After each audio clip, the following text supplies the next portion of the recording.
চলুন আজকে আপনাদেরকে শোনাবো ৫১ পীঠের এক পীঠ, আমাদের সমন্বয়ের মহাতীর্থ হিংলাজ।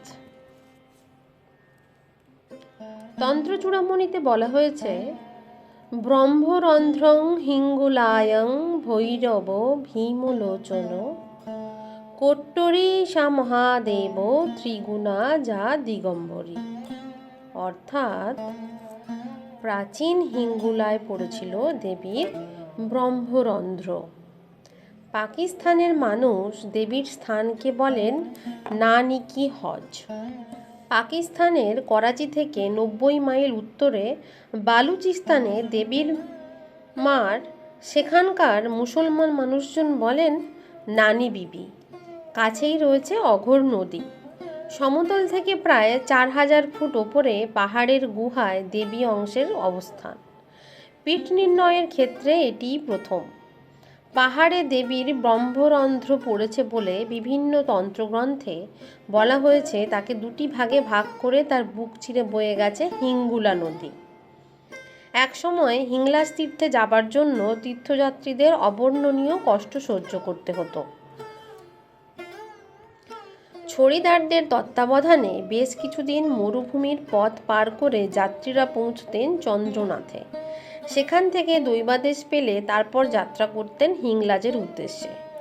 অতীতে তীর্থযাত্রীরা হিংলাজের উদ্দেশ্যে রওনা না হবার আগে জমা হতেন নাগনাথের আখড়ায়। বহু প্রাচীন এই আখড়া থেকে মূলত যাত্রা শুরু করা হতো পথের নদীর জল শুকনো থাকার সময়ে। তা না হলে কোনো কোনো সময় নদীর জল বেড়ে গিয়ে না খেতে পেয়ে তীর্থযাত্রীদের মৃত্যু পর্যন্ত হয়েছে। তখন কেউ হিংলাজ তীর্থের উদ্দেশ্যে রওনা না হলে ধরে নেওয়া হতো তিনি আর ঘরে ফিরে আসবেন না।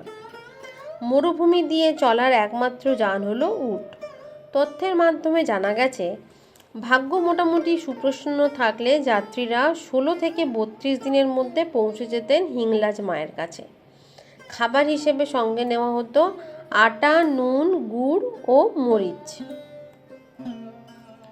পথে চলার সময় ছড়িদারদের হাতে থাকতো অনেকটা ত্রিশূলের মতো দেখতে গাছের ডাল। এর গায়ে লাগানো থাকতো সিঁদুর ও জড়ানো থাকতো বিচিত্র বর্ণের কাপড়। যেখানে তারা যাত্রাবিরতি করতেন সর্বপ্রথম সেটি বালির উপরে পুঁতে তার উদ্দেশ্যে ভোগ দেওয়া হতো এক ছিলিম গাঁজা।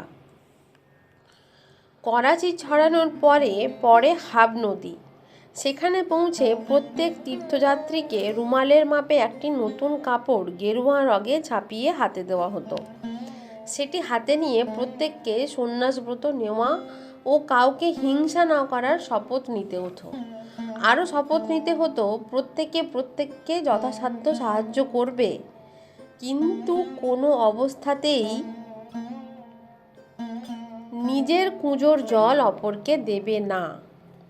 এর কারণ হলো নিজের কুঁজোর জল অপরকে দিলে দুটো জীবনই নষ্ট হতে পারে। এমনকি স্ত্রী স্বামীকে, স্বামী স্ত্রীকে, মা তার সন্তান অথবা সন্তান তার মাকেও জলের ভাগ দেবে না। এখন প্রশ্ন হচ্ছে, কেন এই পীঠকে প্রথম পীঠ হিসেবে চিহ্নিত করা হয়? ব্রহ্মরন্ধ্র হলো দেহ তথা সৃষ্টির উৎস। এখান থেকে সৃষ্টি হয় শব্দ। বিজ্ঞজনের মতে মানুষের ব্রহ্মরন্ধ্রে যে শক্তির সৃষ্টি হয় হিংলাজ মা তারই প্রতীক। পাশ্চাত্যের ইতিহাসবিদদের মতে দেবী হিংলাজ আসলে কোনো হিন্দু দেবী নন। তিনি সুমেরীয় ইন্নিনি এবং প্যালেস্তাইনের দেবী নিনা। বেদজ্ঞদের মতে তিনি রণদেবী ইন্দ্রাণী। মধ্যপ্রাচ্যের দেবতা বালের প্রতীকী হলেন বালিত বা সাইবল। বিবর্তনের সুবাদে সেই নামের অপভ্রংশ হয়ে দাঁড়ায় বালুচিতে। মনে করা হয় এই থেকে ওই জায়গার নাম হয় বালুচিস্তান, যা সোচি বা বালুচির জায়গা। সেই জন্য অনেক ধর্ম গবেষক মনে করেন বালুচিস্তান তথা হিংলাজ মায়ের অবস্থান হাজার হাজার বছরের। কোনো কোনো মতে হিংলাজ মাতাই শেষ সতীপীঠ। আর যেসব পীঠকে সতীপীঠ বলা হয় সবই পরবর্তী সময় মানুষ তৈরি করেছে অথবা বসতি বৃদ্ধির সঙ্গে সঙ্গে পীঠাসন এক জায়গা থেকে অন্য জায়গায় তুলে নিয়ে আসা হয়েছে।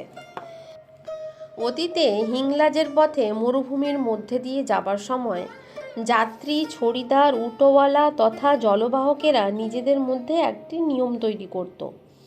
সেই প্রথা হলো প্রত্যেক দিন প্রত্যেক যাত্রী একটি করে রুটি উটোওয়ালা এবং জলওয়ালাকে দেবে।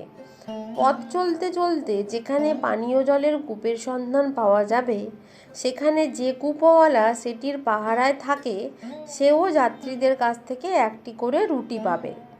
এ তথ্যের সপক্ষে মতপ্রকাশ করেছেন কালিকানন্দ অবধৃত তার লেখা মরুতীর্থ হিংলাজ বইতে। অনেকেই হয়তো মরুতীর্থ হিংলাজ সিনেমাটি দেখেছেন। পথেই পড়বে সোনবেনি ও রিয়াসত। দূর দূরান্তের মরুভূমি থেকে অনেকেই এখানে এসে আশ্রয় গ্রহণ করতেন। এখানকার বাড়িগুলির আলাদা বৈশিষ্ট্য আছে। সবগুলির মুখ পূর্ব দিকে। আজও এই যাত্রাপথে কাউকে দেখলে পুণ্যার্থীরা একটি থালায় ছোবড়া শুদ্ধ নারকেল, হলুদে ছোপানো সুতোর গুচ্ছ, কিছু শুকনো মিছরি যাত্রীদের হাতে মায়ের পুজো দেওয়ার জন্য তুলে দেন। আর একই সঙ্গে গাওয়া হয় হিংলাজ মায়ের গান।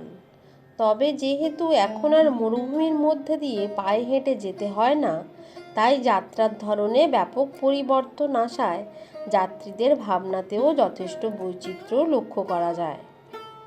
হিংলাজ মায়ের কাছে যাবার আগে চন্দ্রকূপ বাবার কাছে যেতে হয়।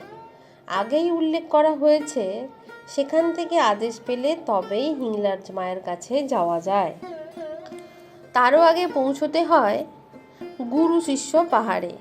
স্থানীয় মানুষজনদের বিশ্বাস, জনৈক গুরু এবং তার শিষ্য কালো পাথরে পরিণত হয়ে যুগ যুগ ধরে এখানে অবস্থান করছেন।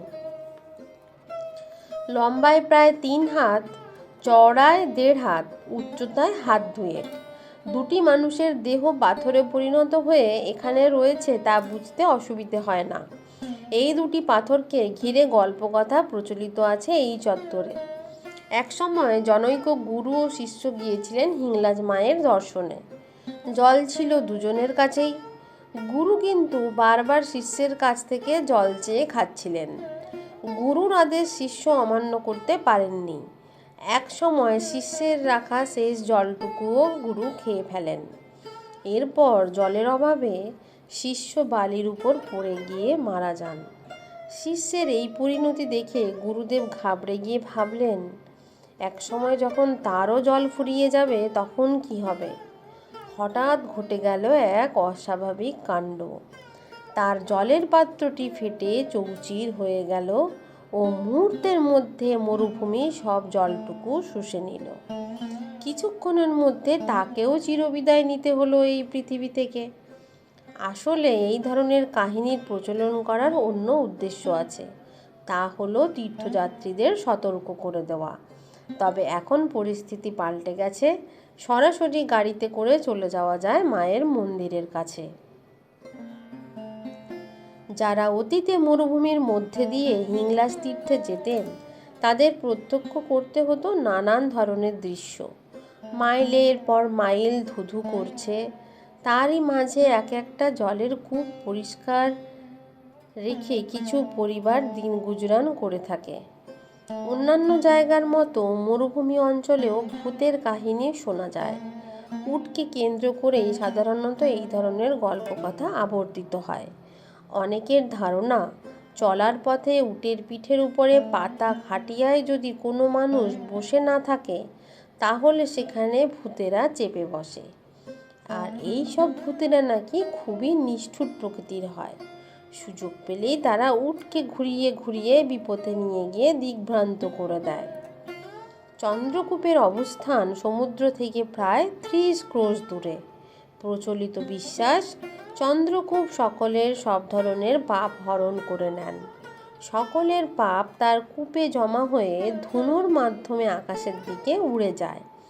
কতদিন ধরে এই ধুনি জ্বলছে তা কেউ জানে না। কেউ কেউ মনে করেন, মানুষের মধ্যে পাপ যতদিন থাকবে ততদিন এই কূপেরও অস্তিত্ব থাকবে। ধর্মভীরুদের বিশ্বাস, যেখান থেকে প্রথম চন্দ্রকূপ স্বামীর দর্শন পাওয়া যাবে, সেখান থেকে দণ্ডি কেটে কূপের কাছে পৌঁছতে হবে। পুরাণে চন্দ্রকূপ স্বামীর বিষয়ে উল্লেখ আছে। সেখানে বলা আছে, সেখানে পৌঁছানোর পর বাবা মা ঠাকুরদাদার নাম বলে হিংলাজ যাত্রার অনুমতি প্রার্থনা করতে হয়। একই সঙ্গে তিনি যদি তার পাপ স্বীকার না করেন তাহলে ছাড়পত্র পাওয়া যায় না। মূলত যদি কেউ জীবনে নারী হত্যা বা ভ্রূণ হত্যার মতো পাপ করে থাকেন তাহলে তা স্বীকার করতেই হবে কূপের সামনে। চন্দ্রকূপ স্বামীর হিংলাজ দর্শনের অনুমতির প্রদানের পদ্ধতিও বড় বিচিত্র ধরনের। যাত্রীদের পুজো দেবার জন্য নিয়ে যেতে হয় 2টি করে নারকেল, ছোট একটি গাঁজা ভরা কলকে। অনুমতি না পাওয়া গেলে যদি কেউ নারকেল আর গাঁজা ভর্তি কলকে কূপের মধ্যে ফেলেন তাহলে তা পড়ে থাকবে কাদার মধ্যে, অন্যথায় তলিয়ে যাবে কূপের কাদায়। অনেক যাত্রী নারকেল আর গাঁজা ভর্তি কলকে ছাড়াও কূপের ধারে রান্না করা ভোগ নিবেদন করেন ঈশ্বরের উদ্দেশ্যে। শাস্ত্র অনুযায়ী মাটিতে রেখে ভোগ মাখা যাবে না, মাটি স্পর্শ করলেই তা এঁঠো হয়ে যায়। চন্দ্রকূপ বাবার অনুমতি নিয়ে আবার পথ চলা শুরু হয়। এক সময় পার হতে হয় অঘোর নদী। সেটি পার হয়ে সামনে যে পাহাড় পড়বে সেখানেই হিংলাজ মায়ের গুহা।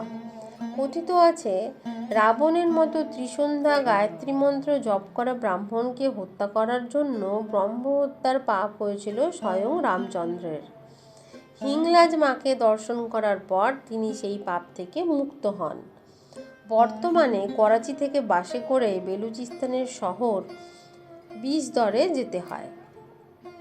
এক সময় সেখানে ছিল শুধু মরুভূমি। এখন সেখানে গড়ে উঠেছে দোকানপাট, ঘরবাড়ি, হোটেল। যে পাহাড়ে হিংলাজ মা অবস্থান করছেন সেখানকার অনেকটাই দুর্গের মতো দেখতে। এখানে নদীর ধারে কয়েকটি ডাঁটা গাছ আছে।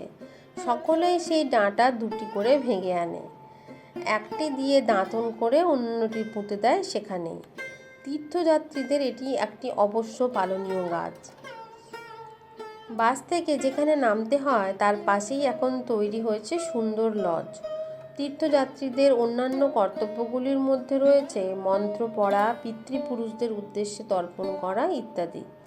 হিংলাজের মহন্তদের ঘিরে অনেক কাহিনী প্রচলিত আছে। মাত্র 28 বছর বয়সে নাথ সম্প্রদায়ের জনৈক সন্ন্যাসী হিংলাজ মাকে দর্শন করতে এসে সেখানেই থেকে যান। নদীর তীরেই তিনি বাস করতেন। প্রায় মাস 6 পরে একদল তীর্থযাত্রী এসে দেখতে পান এক কঙ্কালসার মানুষকে। তার সেই অবস্থানের বিষয়ে জানতে পেরে যাত্রীরা সবচেয়ে আগে পুজো করেন তাকে। সেই থেকে সব তীর্থযাত্রী মহন্ত মহারাজকে সবচেয়ে আগে পুজো দেন। জীবনের নিয়মে এক মহন্ত মহারাজের জায়গায় আরেক আসেন মহন্ত মহারাজ। স্থানীয় মানুষ তাদের কোটরি পীর বলে ডাকেন আর ছড়িদাররা বলেন অঘোরী বাবা। স্থানীয় মানুষ এবং তীর্থযাত্রীদের প্রতি থাকে অবিচল ভক্তি। দেশের আপামর জনসাধারণ তার প্রতিটি কথা গুরুত্ব দিয়ে শোনেন। কিছুদিন আগে তৈরি গেস্ট হাউস থেকে আঁকাবাঁকা পাথুরে পথ দিয়ে গেলে দেখা যাবে মায়ের গুহার মধ্যে কালী মূর্তি আছে। কাউকে বলে দিতে হয় না কোনটি হিংলাজ মায়ের মূর্তি। তার সামনে রয়েছে একটি জলাধার। হাঁটু জলে স্নান করেন সবাই। 10-12টি সিঁড়ি ভেঙে মায়ের বেদির কাছে পৌঁছানো যায়। বৃত্তের মতো বেদি, অনেক উঁচুতে ছাদ। বেদির উপর 2টি গোলাকৃতি সিঁদুর মাখানো শিলা জরির কাপড় দিয়ে সুন্দর করে সাজানো। পুরোহিতদের মতে সেগুলি হলো মা, বেটি অর্থাৎ হিংলাজ মা ও তার মেয়ে। এই বৃত্তাকার বেদির ভেতরে ঢোকা যায়। দুপাশে 2টি দরজা আছে। ঢুকতে হয় হামাগুড়ি দিয়ে। ভিতরে অন্ধকার। ওই গুহার মধ্যেই হিংলাজ দর্শন হয়। অতীতে বেদির উপর কোনো মূর্তি ছিল না। একটি প্রদীপ জ্বলত সেখানে। লাল শালুতে বেদি মোড়া থাকত। পাকিস্তান হবার আগে পর্যন্ত মুসলমানেরা নদী পার হয়ে কোনো পীঠস্থানে যেতেন না।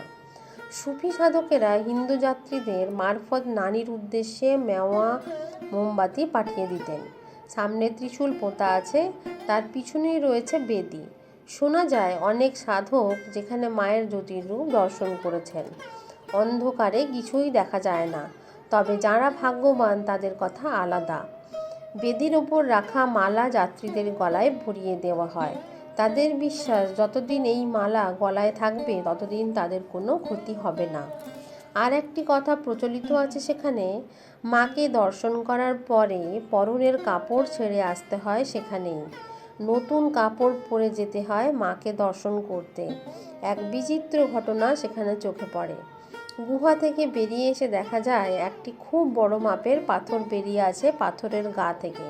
সেই পাহাড়ের গায়ে আঁকা আছে সূর্য ও চন্দ্র। জনশ্রুতি হলো স্বয়ং রামচন্দ্র এখানে পুজো দিতে আসার সময় সূর্য চন্দ্র এঁকে তার আসার চিহ্ন রেখে গিয়েছিলেন। হিংলাজ দর্শন হয়ে গেলে আকাশগঙ্গা দর্শন করতে হয়। পাহাড়ের মাথায় তার অবস্থান, এও এক পুণ্যতীর্থ। এখানে এক ধরনের গাছ আছে যা চোখের অসুখের ক্ষেত্রে মৌষধি হিসেবে পরিচিত। অন্য আর একটি মতে আকাশগঙ্গার জল দিয়ে ভালোভাবে চোখ ধুলে অনেকে দৃষ্টিশক্তি ফিরে পান। সেখানে হেঁটে পায়ে যেতে হয়, পৌঁছতে লাগে প্রায় 2-2.5 ঘন্টা। এখানে হিংলাজ মাকে দর্শন করার হিন্দু মুসলমান সহ বিভিন্ন সম্প্রদায়ের মানুষ আসেন। মুসলমানেরা হজের সময় এখানে আসেন হজ করতে। ধর্ম সমন্বয়ের মহাপীঠ হিসেবে হিংলাজ সর্বধর্মের মানুষের কাছে ক্রমশ দুর্নিবার আকর্ষণে পরিণত হচ্ছে। আপনারা তো শুনলেন মরুতীর্থ হিংলাজের কাহিনী। শুনে আশা করি আপনাদের খুব ভালো লেগেছে। আপনারা সুস্থ থাকবেন, ভালো থাকবেন, আনন্দে থাকবেন আর আমার পাশে থাকবেন। আজকের মতো চলি। ভালো লাগলে অবশ্যই চ্যানেলটি সাবস্ক্রাইব করবেন, কমেন্ট করবেন, শেয়ার করবেন। নমস্কার।